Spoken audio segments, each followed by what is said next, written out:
power and electricity today. I was surprised to learn that Puerto Rico, something like only 20% of your power source is solar, and that's mostly rooftop solar rather than any major system. First question, is it true that the current administration canceled some $300 million earmarked for solar development in Puerto Rico earlier this year?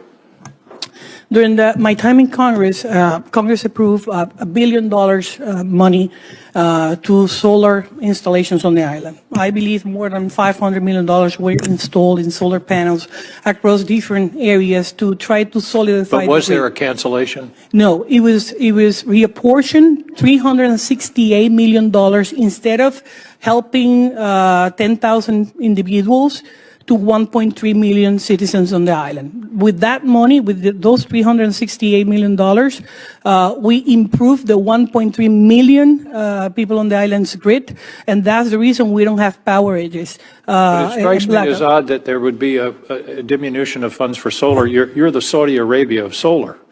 You have enormous solar potential. And I don't. And we don't have anything against all solar. Your testimony, you talked about LNG and other energy sources. I don't think you mentioned solar. And we won. Actually, I was one of the co-authors of that solar bill. But the situation we do have in the island, sir, is that we don't have enough generation at this time.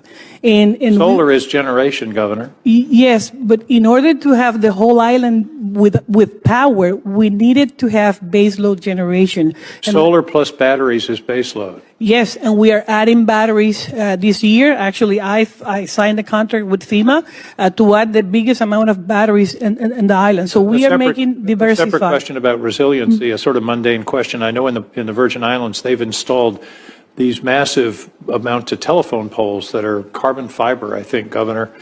Clearly, enormous increase in reliability. Have you done that in Puerto Rico for your transmission? The transmission line that's Luma, they are changing some of the poles. They're using concrete in the most of the poles that are being installed. So that is part of your grid restoration?